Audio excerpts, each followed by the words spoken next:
And we are live. Welcome back, ladies and gentlemen. I am one of your co-hosts, Blake Ruffino. Alongside me is my counterpart, Joe DeLeone. Good evening. Good sir. Blake, you ready to yell about tight ends? I'm pretty sure we have the same exact list, do we not? No. Yeah, we didn't look at them beforehand because we got distracted, but they're close. They're close. They're a little different. There's not a lot of guys to pick from. There's not a lot of guys to pick from. So here's the thing. I'm assuming Wednesday we'll do offensive line, and I'm sure that we'll definitely yell about that because I will have two LSU guys in my top five, which, by the way, did you see LSU has two offensive linemen in projected top 10 of next year's NFL draft with Emory Jones and Will Campbell, which I do think is pretty reasonable. But I think this is a blah group, tight ends. I don't know how much I'm going to fight you tonight in reference to the tight end group. What I am going to fight you on here tonight is all of a sudden the college football playoff says that they have a problem because they don't want rematches. Hold on 1 second. Wait. They didn't. Wait. They didn't say they had a problem. It's decision makers around it. Okay. Okay. Let me do this again because let me land on this. Told you so, motherfucker. Well, I mean, it's not okay. I think you're misunderstanding. It's not that I read the direct quote from the president of the college football playoff who legitimately talked about the rematches being a problem. He's addressing other people bringing it up. He's addressing other people bringing up that being an issue. Did we miss at the end where he said I could see that being an issue myself? Or are we going to glance over that? I don't think it's a problem. I don't think that the rematch. Rematches are an issue. But told you so.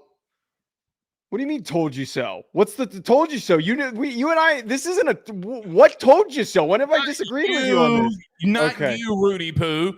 Okay. But when you expand the playoff and historically the same teams that get in the Final Four every year, what did you expect was going to happen? Joe, newsflash, because here's the truth. Two of the last four playoffs have had two teams that will be in the same conference. Washington and Michigan are now both in the Big Ten. Georgia and Alabama, they're both in the SEC. You're going to have multiple rematches. Well, this is why I don't think it really even matters, is because the problem is created by a conference realignment. The conferences are so big and most of the premier teams are all in the same conferences. So the Big Ten and the SEC are going to put in 3-4 teams and they're going to have to replay one another. There's going to be instances where teams are going to play each other 3 times in a year. It's going to happen in the near future.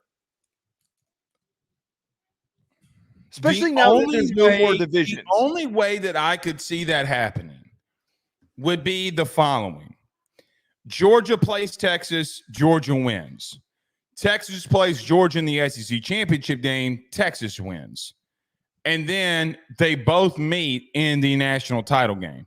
Let me give you an even easier example. Michigan plays Ohio State. Michigan beats them in the regular season. Ohio State beats them in the Big Ten championship game because, again, there's now no longer divisions where they can play one another. They both go on to the playoff with one loss, which this would have happened last year, and then they could have converged and played one another if things lined up that way. It's just the reality of it. It happens in the NFL, and I don't think it ruins the product. This is why I don't understand why there's an issue with it, which I don't want to get too ahead of ourselves and talking about too much of it now. But I remember the first thing that came to mind was 2 years ago when the Giants went to the playoffs. They lost to the Giants twice. The Giants lost twice to the Eagles in the regular season, and then they played the Eagles in the playoffs, and they lost to them a third time. Here's the problem with it when everybody brings up the NFL, and I'm going to sound like a broken record yet here again. There's 32 teams. There's 130, with all due respect, okay, teams technically all vying for the same position.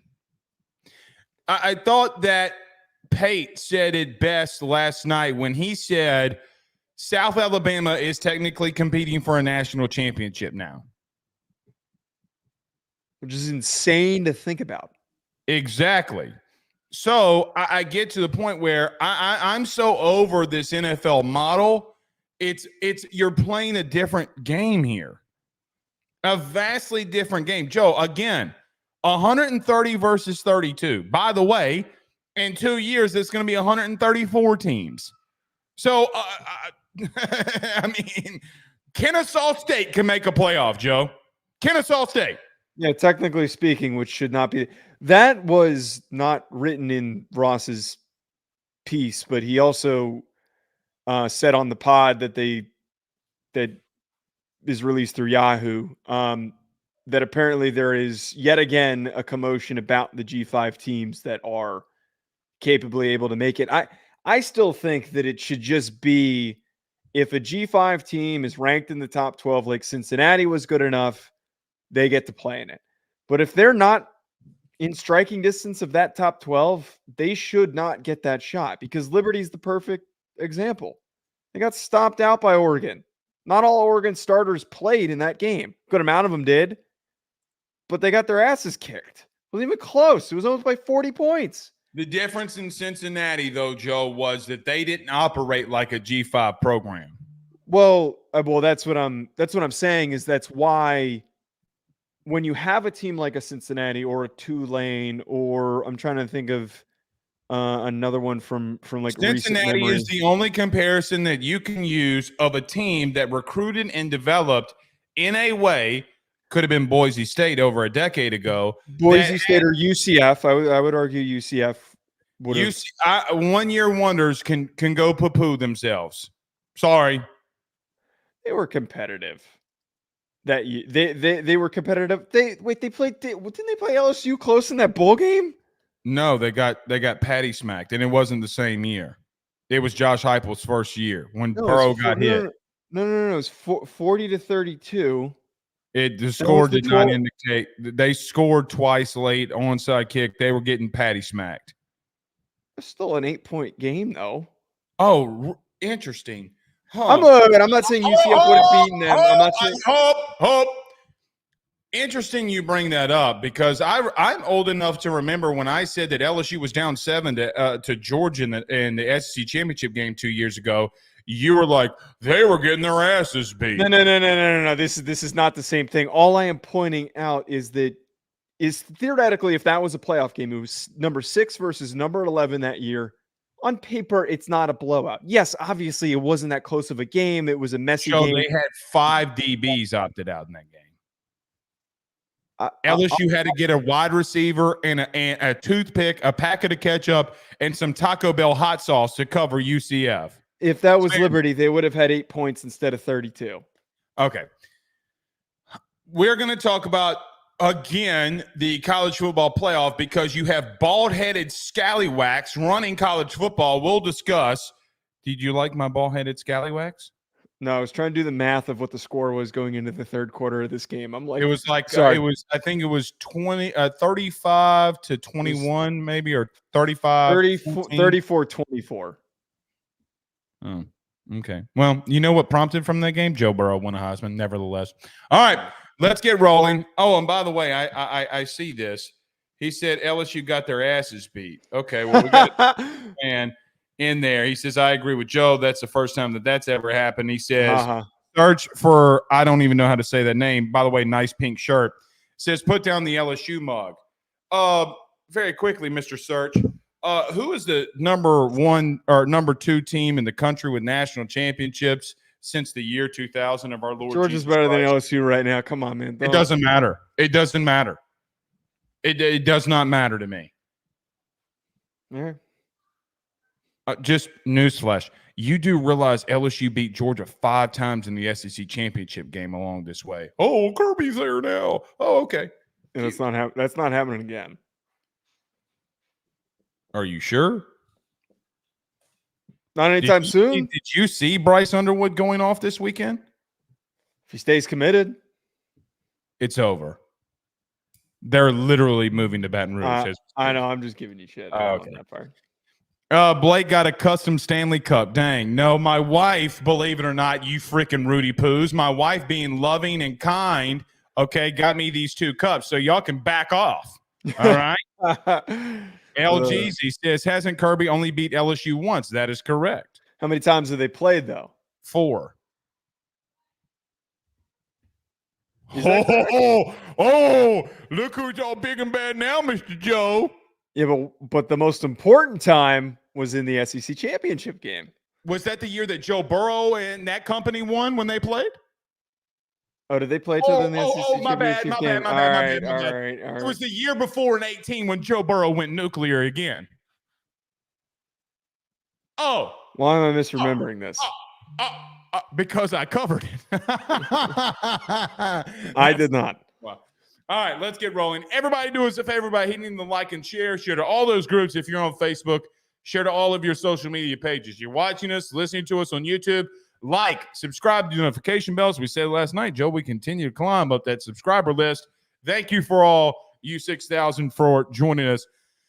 Also, wherever you listen to podcasts, do us a favor by reviewing, and subscribing. We greatly appreciate when y'all do that. We got tons to talk about here tonight. Joe, let's get to, we have gone through 4 position groups, 3 position quarterback, groups. running back, receiver. This is the 4th. This will be the 4th. So we go through tight ends. We do that next. Stay with us.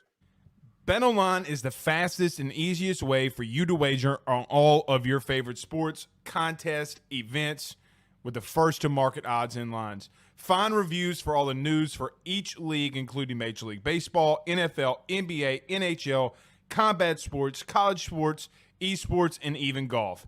BetOnline continues to be the top online resource for all of your sports information for live in-game betting, props, and futures. Head on over to BetOnline today and use your mobile device to join and make your first sports bet. Use our promo code BELIEVE50, that's BELIEVE50, BLEAV 50, to receive your 50% off welcome bonus on your first deposit. That's betonline.ag, betonline.ag.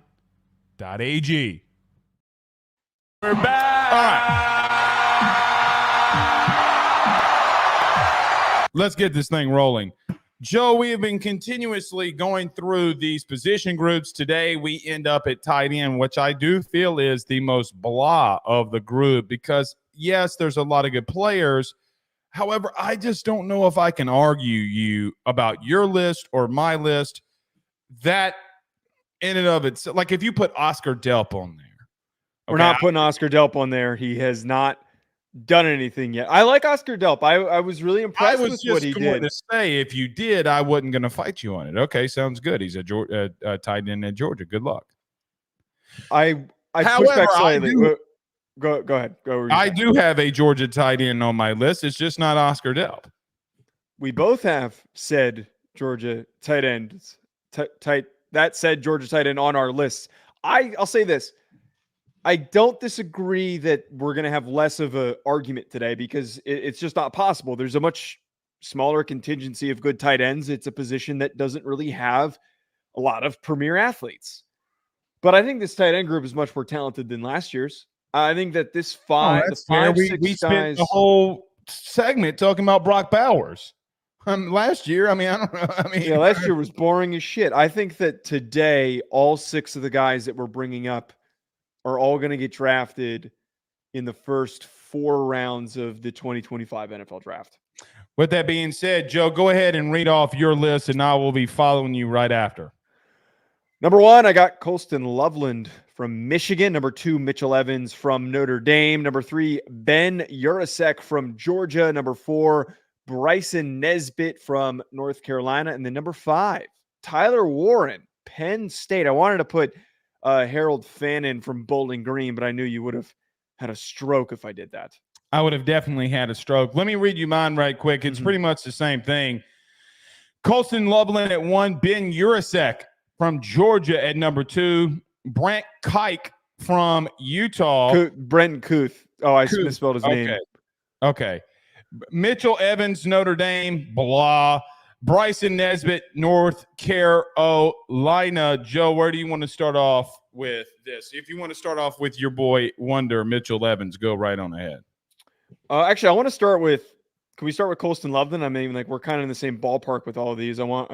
He's the easiest one to draw our attention to because we both have. I thought was the best catcher, best playmaker besides, on the outside or receiver was the best playmaker at Michigan last year, not remotely close. I mean, the kid reminds me of a Dalton Kincaid, maybe. Yeah. I see the same frame. They're around the same height, same weight, have the same type of vertical, have the same type. I went and looked up this kid's 40 today just to see, hey, just how much of a comparison are they? I like Loveland a lot. I think that he does everything well. I think I can see him being a Charger in his near future. That's how much I do think that Harbaugh loves him. He was the safety blanket, and every time that J.J. McCarthy needed something, that's where he went. Joe, I think I remember it was the Ohio State game, I believe. It was a crucial 3rd and 7, and both receivers were one-on-one, man-on-man that he could have gone to Wilson or whoever. He goes to Loveland in double coverage. Now, that's a bad read by McCarthy, but that's game on the line. That's where he wanted to go. I think that says a lot about a kid that would want to go to him. I think he is going to be a top 15, top 20 pick. I think he's that good. So I look at Loveland for me, Joe, as the best tight end in college football, and then everybody else. I don't think that it's that remotely close, if I'm being honest with you. I'd say that it's a little closer than you're giving it credit for, but I do agree that there's no debate on who deserves to be the number one. 45 receptions for 649 yards this past year, 4 touchdowns. He was splitting time and not rotating, but they ran a 2 tight end offense, and there was also a lot of 12 personnel. Yes. He is as good of an athlete as Brock Bowers. He's maybe just a little bit less of an athlete, just a slight hair less. I think that he's going to be a first-round pick this upcoming year. He's a guy, when you put on the All-22 and you're just watching the tape and seeing how this offense does, your eyes immediately pivot to him. Because the rest of the offense is just a really, really well-rounded guys. Blake Corum, well-rounded. Donovan Edwards is a good athlete, but the offensive line is just, steady. But, man, when he gets the ball, he is hard to keep up with. Big frame. He might be like a 4-5 athlete. I really think that this upcoming year, now that he is the only premier tight end on this roster, he's going to take an even bigger step forward. And Michigan's offensive success needs to run through him. They need to keep finding ways to get him the football, because now that Roman Wilson's gone, who's their next receiver? He is their next best receiver. And that's why he deserves to be number one, because he is going to get deservedly the most attention on his team, and he is going to be the bigger reason why they win offensively. Here's the problem with Loveland. Who's going to throw him the football? That's a good point. It's a good point. So I think you get to a place with tight ends, Joe, for example, who are these guys can get lost in the shuffle very quickly. And I think that his production is going to take a hit. I don't think he has somebody that can get him the football. I went back and watched Orgy's spring game again today. I do think that they're in trouble from that position at throwing the football. Now, running, they're going to be fine.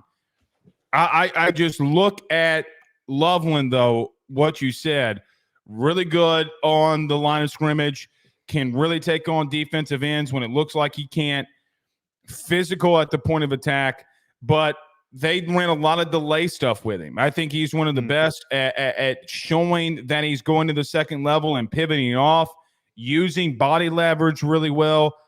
So that's what I would say in reference to him.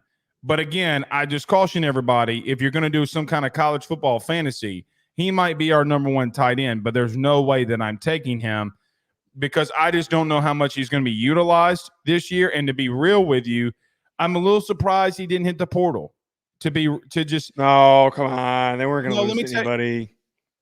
They weren't going to lose anyone. He's from Idaho. Good. It's not like he's got anywhere to go back to.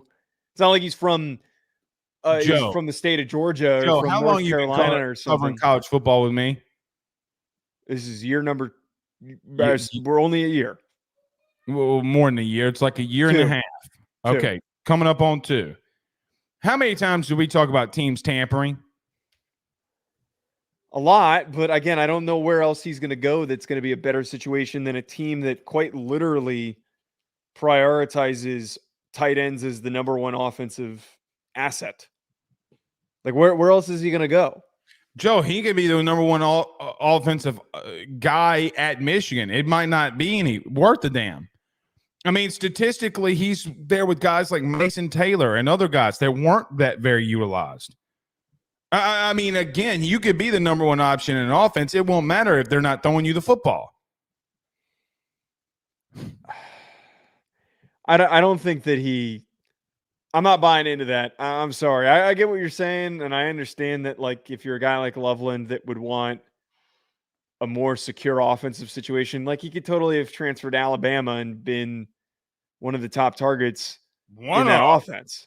I mean, Washington wasn't a tight end heavy passing attack. Because they didn't have one. They did.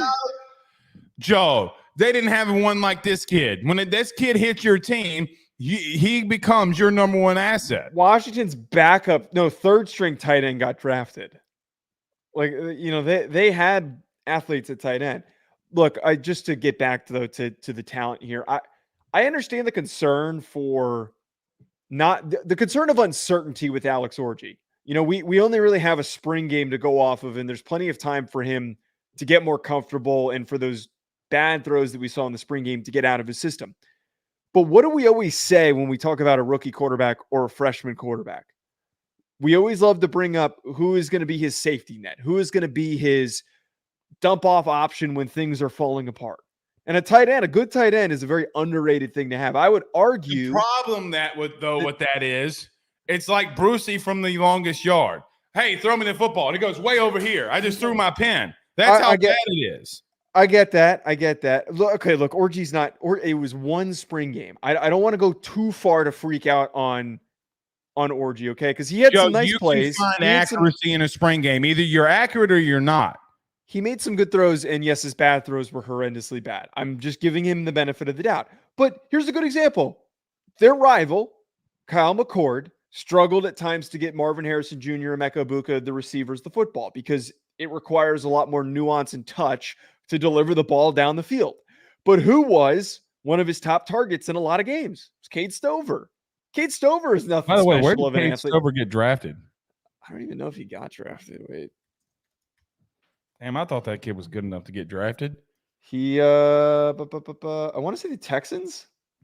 Oh God! Oh no, his fourth round pick to the Texans.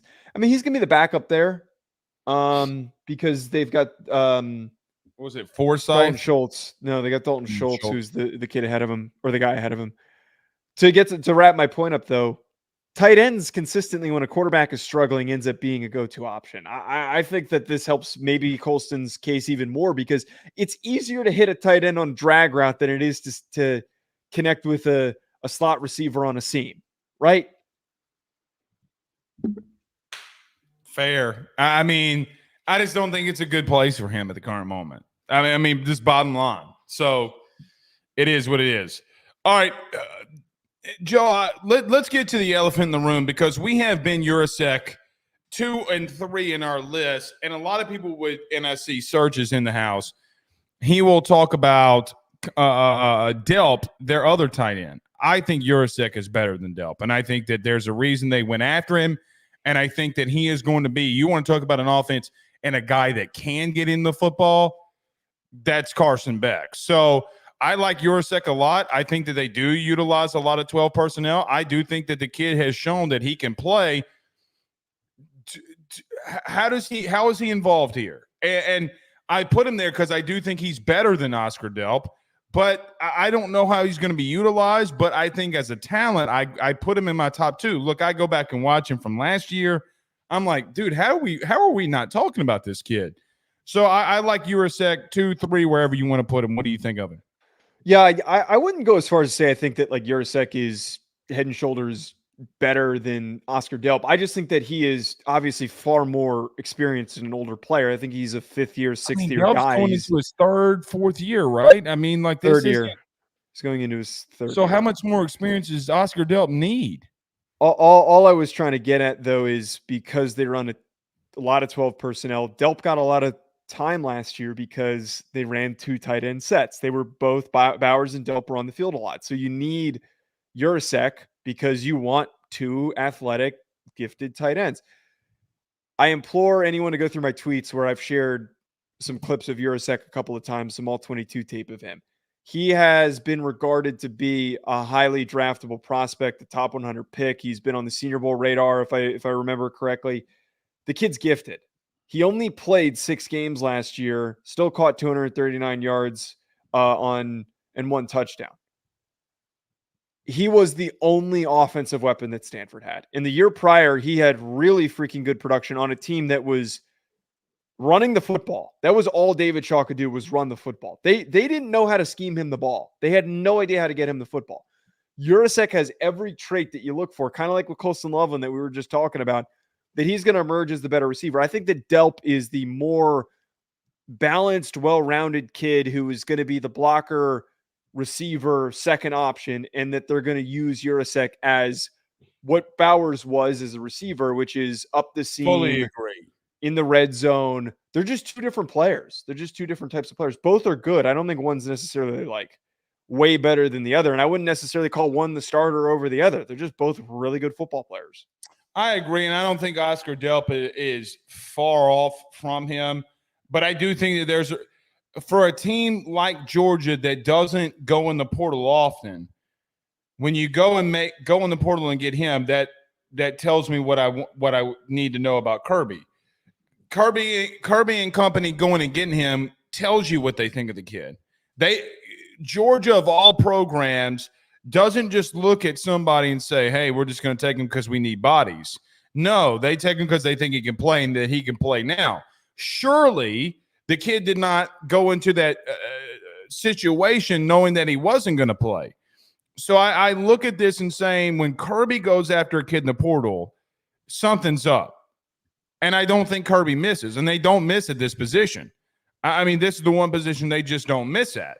So I like him for what you said. I think he's going to be a really good pass catcher, and I think Carson Beck loves going to tight ends. I mean, yeah. Look at what he's done. He's gone to tight ends a lot. So I think this kid could have a lot of production. I will say this now. I know this is a tight end segment. I think Georgia's got the most sneaky good. How do I want to say this? Total receiving core, tight ends and wide receivers, maybe that we're not talking about enough. They got some dudes that can play now.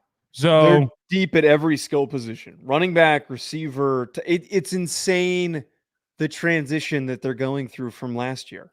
That last year, we're talking about in the middle of the season, they've got no depth because they've dealt with so many injuries, and it happened in the SEC championship game. They got healthy before the game, and then the game comes around in the middle of the game, the first couple of series, they're so banged up that they can't finish the game. They couldn't move the damn football. And look at the turnaround. Kirby's not messing around. And maybe one of these guys, Delp or Urasek, gets a lot more snaps than the other. And this was more of a depth play that they were just trying to have more talented guys and more depth. But they both could realistically still get drafted highly. Delp's in the conversation. I don't know if Delp's going to get drafted highly. Not highly, but get drafted. I mean, that's what you just said. You said highly. Okay. Well, I'm changing what I said. All right. Okay. I need to push back on your list though. I like Urasek, as everyone knows, and I've talked about, but how can you not have Mitchell Evans at number 2? He played in only 7 games last year, Blake. And in those 7 games. And why did he only play in 7 games? Because he got hurt. Okay. There you He go. had 4. Urasek only played in 6 because he got hurt. Urasek had 400 yards and 29 receptions and a touchdown. If he finished the season, he would have been one of the most productive tight ends in the country. Different situation, and it's a different situation with Urasek and Mitchell Evans. They couldn't throw the ball. He was the only guy that they had to throw to. And the second that he went down with an injury, Who was that? Who are you talking about? Notre Dame.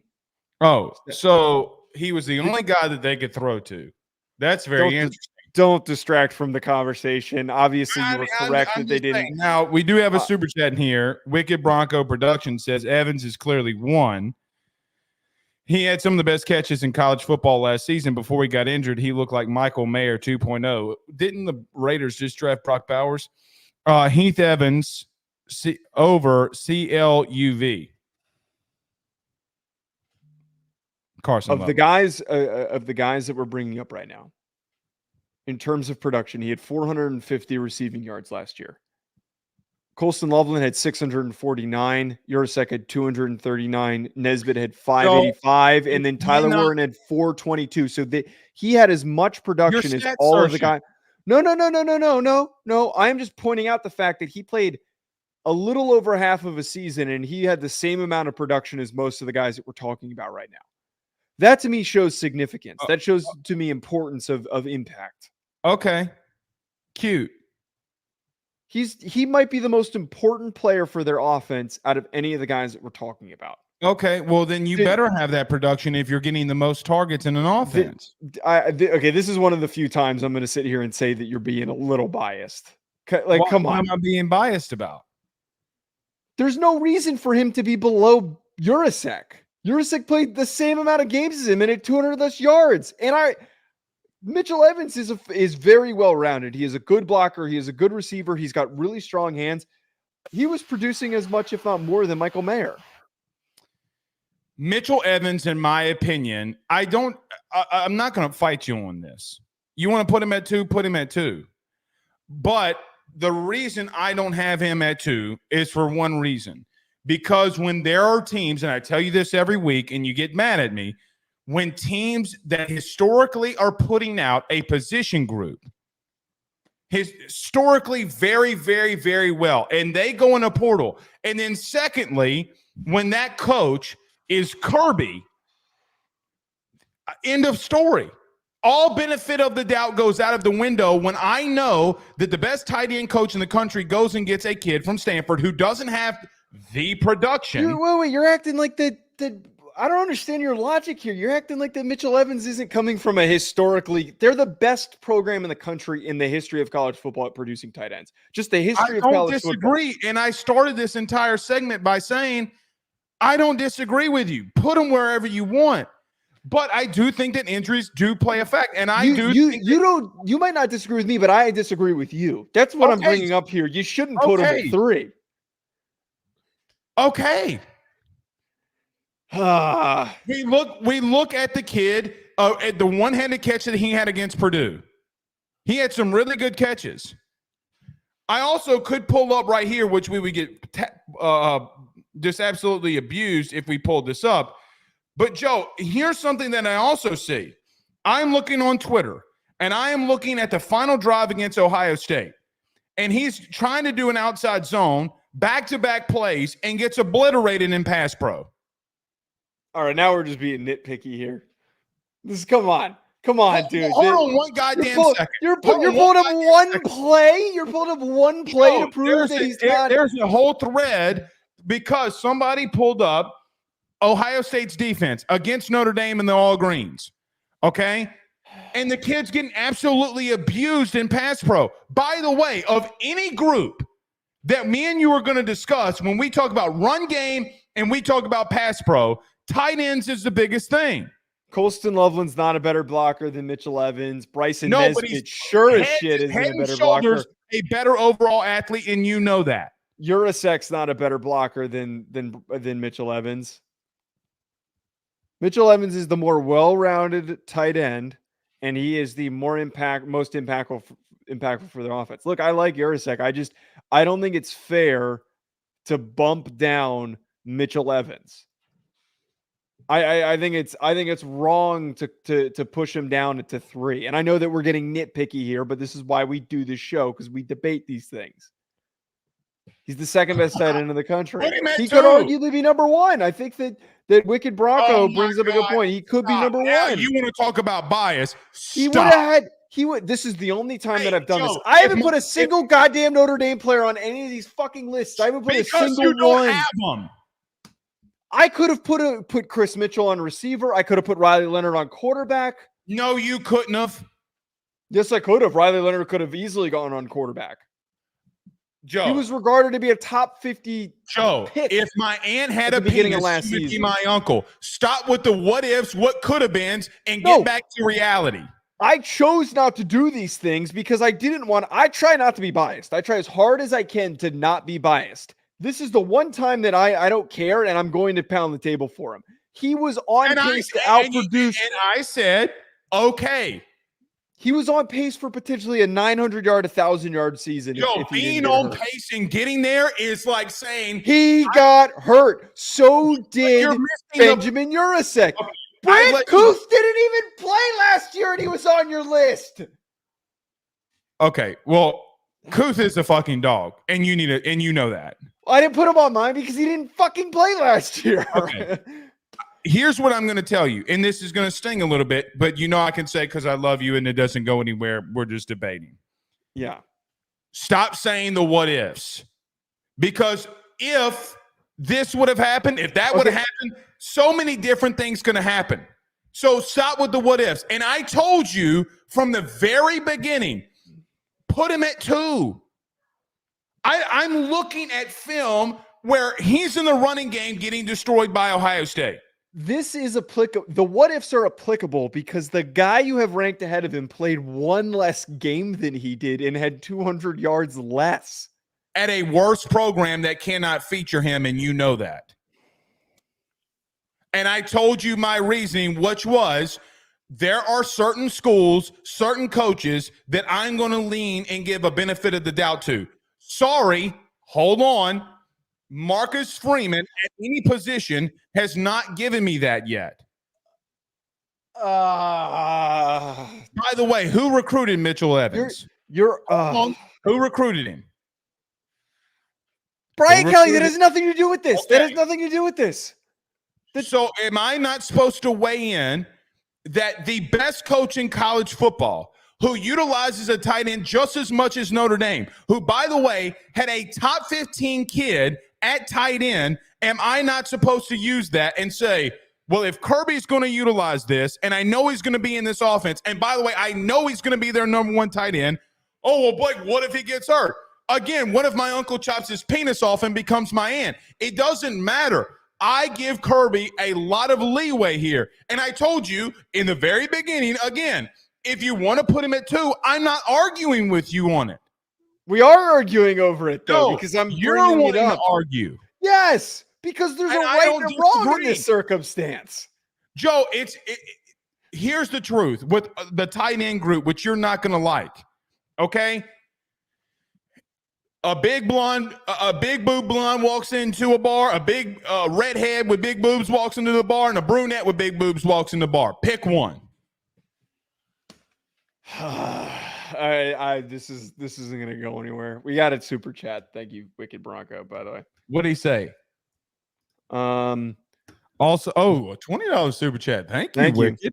Says also, I'll fight you on this one, Blake. Bowers isn't a better tight end than Mayer. All right, that's just wrong. Right. Better receiving tight end Mayer's, but come on.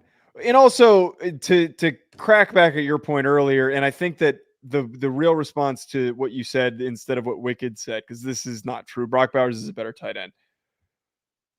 Just because they took Bowers is not an indictment on Michael Mayer. It is an indictment. No, it's not. No, it's not. It is the circumstance of the fact that no one expected him to slide that far. Everyone thought he was going to be off the board. And it also was reported on today that they wanted to take Michael Penix. They were going to take Penix at 13. It was reported on today by Schefter that they were planning to take Penix, but he was taken by the Atlanta Falcons. So they sat there and they were in the situation of, okay, are we really going to just waste this opportunity to get one of the most gifted athletes? The NFL uses 2 tight ends all of the time. They're both going to get used. It's going to be Aaron Hernandez. He's Aaron Hernandez and Michael Mayer is Gronk.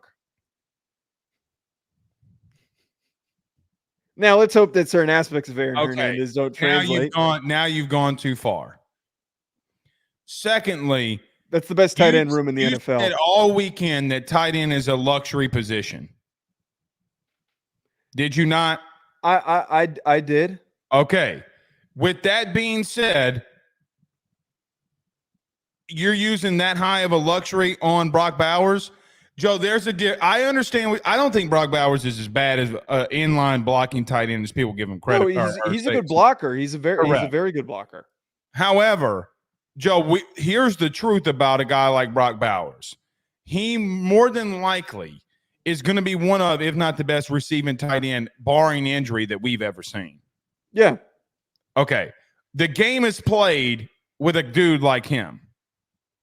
Today's game is played with a dude like him. Like, bottom line. They're going to use both of them. Bowers goes for 1,000. Michael Mayer goes for 700. You know and I know that Bowers, when it comes to the receiving end, is going to get more targets than Mayer is. Stop. Yeah, he will, but they're still both going to get used often. They're going to be on the field a lot together. Okay. I don't hate Mitchell. See, there's the last thing I'll say. I don't hate Mitchell Evans. Sounds like it's ironic that I have Mitchell Evans literally in my top 4. And you're wanting to fight over semantics. Yeah, wait, I forgot. You didn't even have him at – you have him at 4. You had him at 4 over Brent. Okay, we can't – this is where you're losing me, man, because you started arguing with me over injury. Brent Kuithe didn't play last year. I'm not putting a guy on a list that didn't play. I don't care. But you just knocked Mitchell Evans for not playing a full season. You brought that up when we were talking about him. How many years does Kuithe have at Utah? I think he's been there for 3 or 4. Okay. No, 4. So I have more than a 7-game projection size, correct? He's been more effective than what Mitchell Evans has been through 7 games. He had one big year as the second tight end at you. Actually, no, he had 2 separate big years. He had 600 yards in 2019. 2021, he had 600 yards. Can we get to the truth here? You have a guy that at a tight end position in Kuithe that legitimately has more production than 7 games. Now, hold on. I'm going to give Evans his props here. Just so hold on. Is he probably at the end of this list going to be a higher and more draftable tight end? Yes.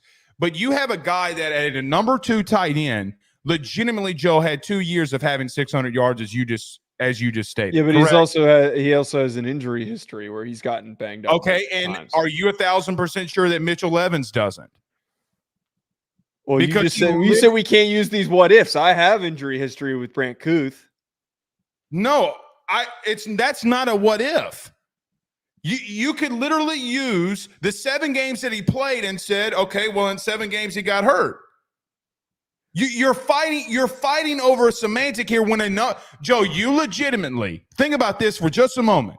You have a backup tight end having just the same amount of production as Mitchell Evans.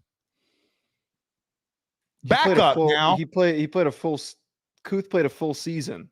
He was still a backup to a first-round pick. A lot of contradictions in this episode. Let's talk about Bryson Nesbit. It's not a contradiction. So here's the thing. You got on my ass. Okay, now here comes the truth. Are you ready? Okay, now here comes the truth. You got on my ass about Kyron Lacy and that Dip Mitchell Evans. So that's what it is. You're just dinging me because a guy that I haven't seen ever play, that no one's seen play before. He doesn't have the production. That was your argument against Kyron Lacy. I have a backup tight end with more production than him. I'm stat watching. You have Mitchell Evans who has who's a tight end who played 7 games as much production as some guy that you claim is going to be a breakout star. When did I ever say he's going to be a breakout star? Kyron Lacy? You literally said that. I thought you meant tight ends. Kyron Lacy is. Let's talk about Bryson Nesbit. I want to get to him. Go ahead. I'm surprised you put him on here. I'm surprised that you were. Interesting stat about Nesbit. Did you know that he led the ACC in tackles missed? Okay, on opposing. I'm reading this from Pro Football Focus.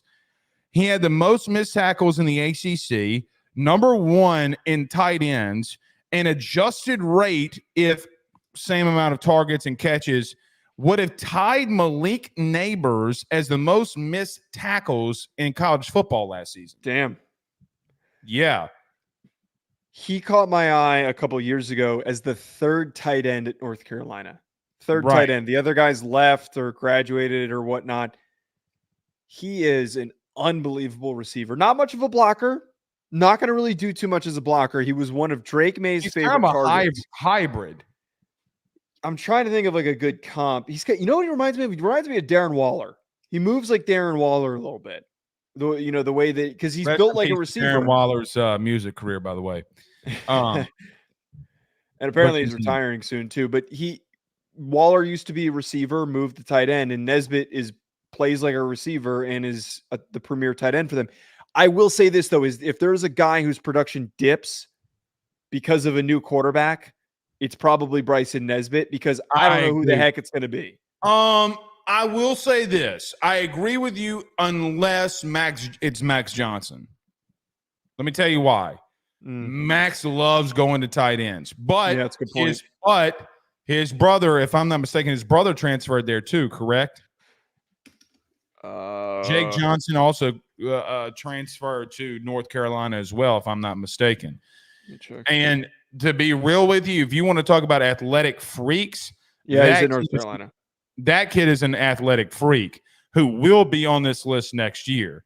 So because Max has so much, what's the word I'm looking for here? Time throwing to tight ends, I do think that he will have more production. I think that there is a strong possibility of all the guys on our list, the guy that has the most yards, catches, and touchdowns might be Nesbit. Again, goes with Max Johnson in his career of throwing to tight ends. I mean, Joe, when Max Johnson came in, Jake Johnson had his biggest games because he was going to him. Again, I know that's his brother, but he did the same thing at LSU. He loves utilizing the tight end. So I think in this PFF thing, the adjusted rate of having would have had the same missed tackles as Malik Neighbors is insane. For a guy that's double his size. Correct. To bring that up. Missed tackles, the way that I read it, it's broken tackles, jukes, moves, whatever. But regardless, if that's an adjusted rate as a number 6 overall player in this NFL draft, that's pretty much insane. That statistic, broken tackles or missed tackles, is probably one of the most important on both sides, because if you're a guy who's missing a lot of or not failing a lot of tackles as a defender, that usually tells me that you're really you're really consistent. And then on the other side of this, it's hard to make guys miss. It's really hard to make guys miss, especially as a tight end. So if you're 250 pounds or 240 pounds, whatever the kid is, right? Very nimble. I wouldn't be surprised if he's a draft jumper. What do I mean by that? He's going to be a guy that's going to be projected 3rd round. Watch him get in the 2nd, early first or late 1st, because he's going to chart off the freaking charts. So I could totally see that. Wicked says, Blake, we may disagree, but Xavier Watts, Ben Morrison, Howard Cross, and Mitchell Evans are all top 3 at their positions. Love could be a top 5 running back. I did like him. Greathouse could be top 10 wide receiver. Greathouse needs to play more, but the rest of these, I mean, Xavier Watts is going to be in the safety conversation. Ben Morrison's going to be at least on our top 5 corners. You're going to be lower on him than me. And Howard Cross, I'm probably going to have him as my number 1 corner. I don't know about Howard Cross, the defensive tackle, though. I think so, but I want to look at the list. And this year's defensive tackle class? Yeah, I think there's too many guys, man. I think there's like a real group. I mean, you got Dominic Williams, who's in the portal. Let's see where he goes. You have both guys from Michigan. LT Overton, Shamar Stewart, Walter Nolan. Yeah, I don't. Not a chance. I like Howard Cross, man, but I don't know. Michigan and the SEC, and you're pretty much done. Yeah, there's Mason Graham too. Shit, man, that is gonna be the hardest list that we're gonna have to put together. That in edge, that edge and corner. I think we're gonna really battle it out. Are you gonna put Travis Hunter on your corner list? We didn't put him at wide receiver. I don't know his position. I don't know what the kid's. I know that's why I don't know. Like, I feel wrong. We know what we should do: a utility list and put him as the only one. Yeah, it's just number 1, and it's just a blank graphic. Have a whole show talking about Travis Hunter. Yeah, 45 minutes of it. Back to this. Here's my thing with Mitchell Evans, and I'm being real. I know I joke around a lot. I'm being real with Mitchell Evans. I don't know. here's the problem that I have, Joe, and I'm being dead honest. Take him away from Notre Dame. I don't know if he's going to be put in the right situations. Hear me out. In reference to making the leap that some of these other guys will. I don't know what I don't know about Riley Leonard. And you know some of the conversations I've had, there are concerns with right now. I mean, look, say what you want. Say Blake's a homer.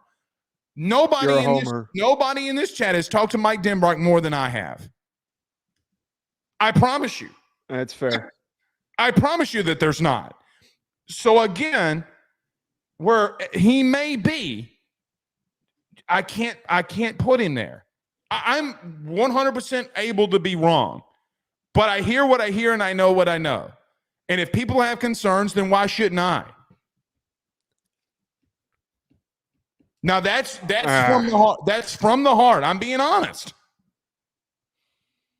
I'm not as concerned as you are. I think he's going to be fine. Okay. We'll see. All right. Anybody else know we went through all of them? All right. We got to talk about this Rudy Poo playoff again because it's all we freaking talk about in the offseason. So with that being said, Joe, let's talk about our good friends over at HomeField Apparel. We'll come back and talk about the over concerns of rematches in college football. We do that next.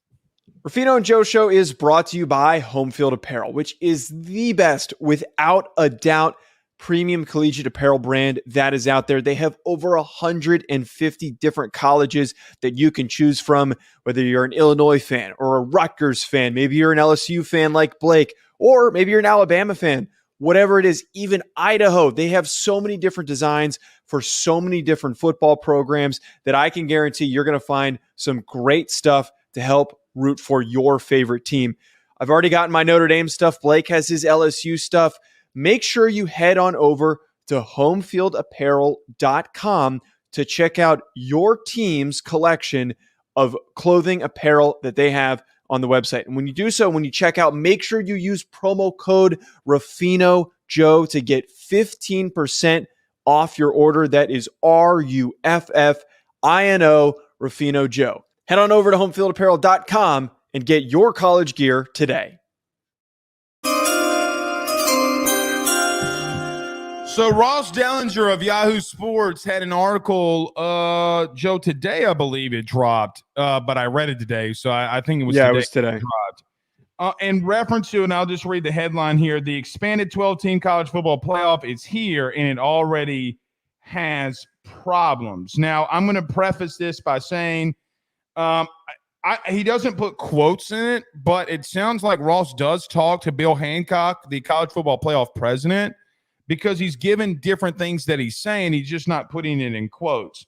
Joe, I will tell you, okay, people can go and read the article. I'm not going to read the entire article here.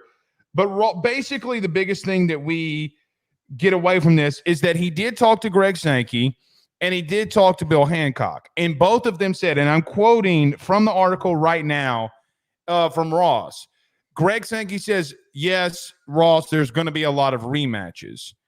Well, here's the problem that I have with this in this article, not what Ross is doing, about what Hancock and what Greg Sankey are saying. All of you agreed to an expanded playoff. And what has the last 2 decades taught you in reference to rematches in a playoff? By the way, the BCS showed you and why we went to a playoff in the first place when LSU and Alabama rematched in 2011. This is what prompted and started all of this in the first place. Joe, why is this an issue? What I mean, like, you literally have, and I'm going to make an argument here, the two arguably strongest people in college football saying we're at 12 teams, but we already have a problem. Excuse me for saying this, bitch, you ain't played a game. Not to those men. I'm just saying, like, bitch, you ain't played a game. How do you know what's going to happen? Now, we did tell you that there were going to be a lot of rematches. Yeah. Why did you think that this is going to be a problem now?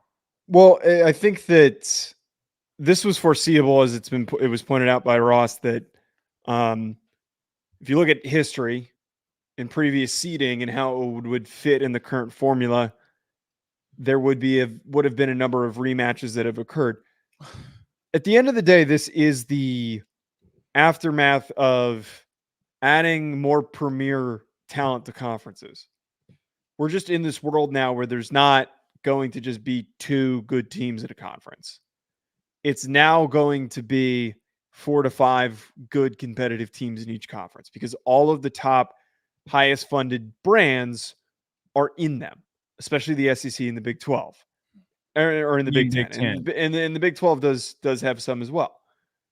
I think this is unavoidable. And it's just it's the stupidity of this obnoxious cycle where we change the playoff and then we bitch about it. And we change the playoff and then we bitch about it. It's you can't have both things. It's just not possible. There's no way to have a perfect postseason in college football. There's going to be give and take. Could you imagine a first round? Not saying this is going to happen because they're not going to let this happen. Could you imagine a first round playoff game in Athens with Auburn versus Georgia? I mean, that would be, and what the rivalry will be like between those two schools that gets even deeper. I understand what they're trying to say, but Joe, I'm going to be, and again, this is really coming from the heart and saying this. I don't know what the hell they think that they're doing. I really don't know if they know what they're doing. Let me tell you why. How is it that you and I on a show who have religiously talked about this being a thing that is going to happen, you mean to tell me 2 of the strongest people in college football now deem this to be an issue? Well, it's because foresight's 2020. It's just like how we can sit here. We can sit here after a game and be like, how did Mario Cristobal try to run the football in that situation? Like, it's easier for us to. But here's the problem with that. You're paid multi-million dollars to have foresight. Good point. Okay? Multi-million dollars to run college athletics and run your conference. Joe, I give them and I mean very little leeway when it comes to you set this up, you don't have the right to bitch to me. 0. By the way, your conferences are making more money than they ever have, so you need to shut your mouth. You wanted to go to 12. Most people in college football told you to go to 8, so you wouldn't have these issues. And here you sit. So I don't want to hear your moaning, oh, my vagina hurts. I don't want to hear it. You made your bed. It's time to lie in it. I don't care that your bed is now full of scorpions. Well, that at the end of the day is the issue, is that, like I said at the beginning, the problems are self-induced. They've created these own problems for themselves. Problem? What is there is no problem. It's just fucking bitching and moaning about stuff. It's just constant complaining about, oh, this part doesn't work. Well, that part doesn't work. And I think that it's tiresome at this point. Make the right decision the first time. You're right. It's why are they now talking about it? Why wasn't this discussed in the first place? And what does complaining in the aftermath do? It does nothing. Or they're doing what you thought that they were doing last week by leaking specific things, okay, that they want leaked. Maybe this is Sankey saying that he does want an automatic qualifier. I don't know what he's doing. Here's the thing, and I'm not calling out Ross. It's going to be but I'm going to explain. I also want to know how much Ross discussed this with Greg Sankey. Pulling that one comment, he might not be worried about it. Joey pulled a 6 words that Sankey said in reference to, there's going to be a lot of rematches. You can deem that as him saying it's negative. You can deem him as saying that there's going to be a lot of rematches. What was the tone in the way that he said it? Because if there's 2 different ways we can go here. Does he see it as a problem or does he not see it as a problem? But the reason that it's in the article, now we deem it as a problem. Does that make sense? So you read those 6 little words and he says, there's going to be a lot of rematches. How did he say it? In what context did he say it? Is he mad that there's going to be a lot of rematches? I guarantee you he's not going to be mad that two of his teams in the SEC are playing. If Georgia and Auburn square off, Auburn and Alabama square off, he's not going to be mad whatsoever. So I do want to find out more of the context in the way that he said it. I'm not calling out Ross because he's taking a quote that he was given, right? Like, at all. I'm just asking, what is it? Does he have an issue with it or not? Which I don't know if we're going to find out. I mean, this is one of the things. Do you understand what I'm saying? Because there's a couple of different ways he could have said it here that completely changes our thought of not just the article, but the way that he sees the college football playoff progressing. That's what gets tiresome with all this stuff, and it's why you and I got into it last week, is lack of transparency by the clear decision makers and the ones who are leading the change. It's like, just tell us what you're trying to do. I feel like that doesn't really happen with the NFL. Like Roger Goodell, at the end of the day, they also aren't getting reporters in their face constantly. They'll just say no comment, and there's not anything that they need to fix. The only thing that, like, the NFL had was that Roger Goodell was asked about 18 game regular season. And he said, yeah, it's something that we discussed. Well, no, but he was even more direct about it. It's like, yeah, we're going to try to move towards that. It all comes down to the fact that there's no cohesion. There's no consistent decision-making. Until we get that, it's still going to be a disorganized mess. And this is what it's going to be. It's going to be scuttlebutt in conversations and not real statements of movement. Very fair. As Forrest Gump would say, that's all I got to say about that. I guess we're going to do offensive line on Wednesday. Yeah, you're not going to like my offensive line list. I'm going to hate it. I know I'm going to hate it. If you don't have Will Campbell and Emory Jones in your top 5. Yeah, well, obviously they're going to be on there. Okay, I will banish you. By the way, as they normally do, the LSU fans are coming after you yet again. What did I do? Apparently, they're trying to convince you that Mason Taylor has better overall stats, which is technically true, than Mitchell Evans. They are tagging you on the Facebook. You don't even have Mason Taylor on yours. They're tagging you on the Twitter machine. No, they're not. Yeah, they are. I'm looking at it. Brett on. Do you want me to bring this up? Because I can. Here, you know what? Let's do this. Wait. This is from Mason Brett. Taylor played more games. This is from Brett right here. Not technically. All right, so Mason Taylor, 2 years, 38 catches and 36, 414, 348. And Mitchell Evans, well, the first 2 years, Joe, are ass. They're ass, if we're being honest here. And then he had one big year last year. Mason Taylor played 2 full seasons. He didn't play 2 full seasons. He played a full season last year. He didn't miss. No, he did not. No, he was an insane argument. No, he didn't. He didn't play 13 games. Oh, give me a break calling me a fucking homer. Are you kidding me? What are we talking about? Watch the games. Just because you only watched he had 300 yards. He played 12 games last year. He didn't play in 12 games. That's not what the game log says. I don't care what the game. He registered a catch in every single game. No, he didn't.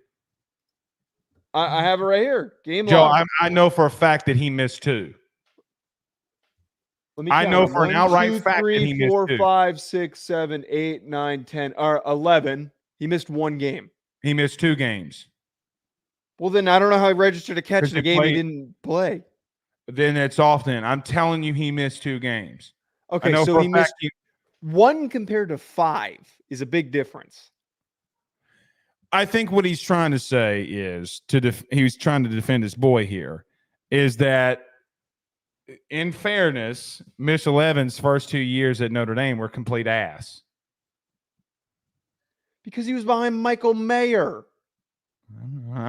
Joe, who are you trying to yell at? It's not what I said. Sorry, whatever. You're yelling at me. I didn't do nothing. It's insane to call me a homer for that. They're on your ass. All right. Damn, he tore his ACL on October the 30th. Yeah. What's his status to get back for the season? He's on schedule For August 31st? So what's 6 months from that? It's not a 6-month recovery. It is these days. Name somebody you know. Start of training camp would be 9 months. All right. He'll be fine. Not Riley Leonard didn't. All right.